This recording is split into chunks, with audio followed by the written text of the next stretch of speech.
So I got into vision therapy a long time ago, actually right after high school. I shadowed my optometrist to see just if I'd be interested in optometry. And I found out he had vision therapy in his clinic, and I really gravitated towards it. I eventually became a vision therapist there. And I love working with kids and helping people, and I found this to be a really cool opportunity for me because one patient stands out who I got to see right at the beginning. He was in 4th grade, behind in reading, not confident in himself, and really easily frustrated, like with homework. And his mother was frustrated because she knows she has this smart kid who's not performing to his potential. So I got to see him right at the beginning, and then watched him blossom through the course of the treatment, and turn into someone who's ahead in reading, much more confident. He was more fun for me to be around and sure of himself. So that was when I knew I wanted to go into optometry and become an optometrist who provides vision therapy.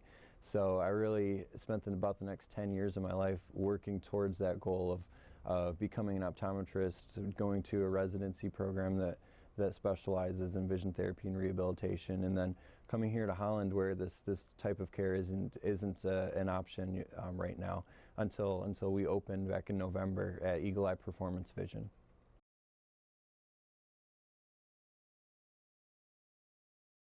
Yeah, there's a lot of different issues that people can run into because vision is such a big part of your life. Whether you're a child who's behind in reading and getting headaches and eye strain every day with reading, maybe you come home and you're tired with homework, you fall asleep quickly, leads to frustration, avoidance that starts to look like attention problems. And actually, 1 in 4 children have a vision problem like this. You say, for instance, you're in a car accident and suffer a concussion. Well, a lot of those people, they suffer from really severe headaches, dizziness, nausea. I can't even look at a computer screen.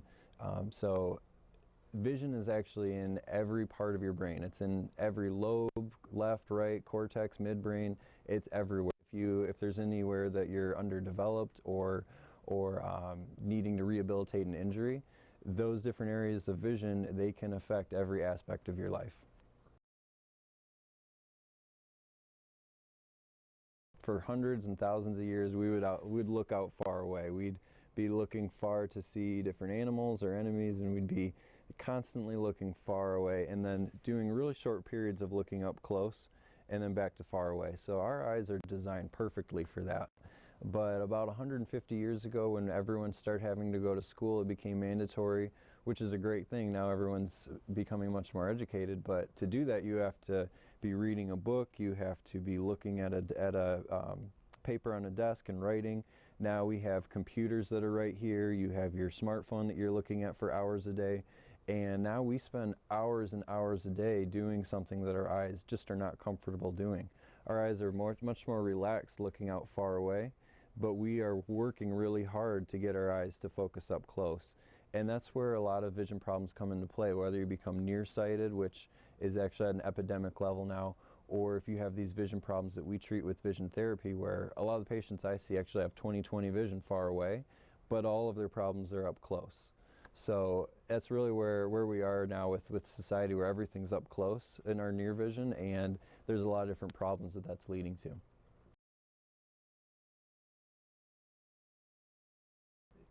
Yeah, it's a lot of asking the right question. Coming home with headaches every day, or you notice they have to reread things over and over for good comprehension. You can ask them, do you ever notice any problems on the page when you're trying to see the page? Because the child can't tell you that they see double vision, but they might notice that actually their letters are kind of wobbling back and forth like that. There's almost double vision. If they're reversing letters or words or misreading things a lot. Jumping to the wrong line while reading out loud. Headaches, eye strain, getting tired with homework, taking hours and hours to finish homework. Those are some signs and some questions you can ask as a parent to try to identify these things. And then since there's so many different areas of vision that can affect you, whether you're a child, adult who's suffering from the same problems you were as a kid, after concussion or brain injury, you're suffering from vision problems, athletes trying to enhance their vision. We actually have on our website a symptom survey where people can answer each of these questions, how often they happen, and then towards the end it actually adds up your score. So then you can get an answer of, are all of these different random things, do they add up to something that's very likely to be a vision problem, or maybe it's not a vision problem. So that's how you can kind of find out and determine if you're suffering from the common symptoms of a vision problem. And then the next step is to call our office. Call our office and have a conversation with us. And you can come in for a free consultation to meet us, see our office, and ask these kinds of questions. And we can let you know what's going on. And from there, that's when you finally decide if you want to pursue this, if vision therapy might be an answer for you. And I actually, before determining that myself, I put a patient through about 2.5 hours or so of testing, where I look at about 30 visual skills. So it's much different than your typical eye exam.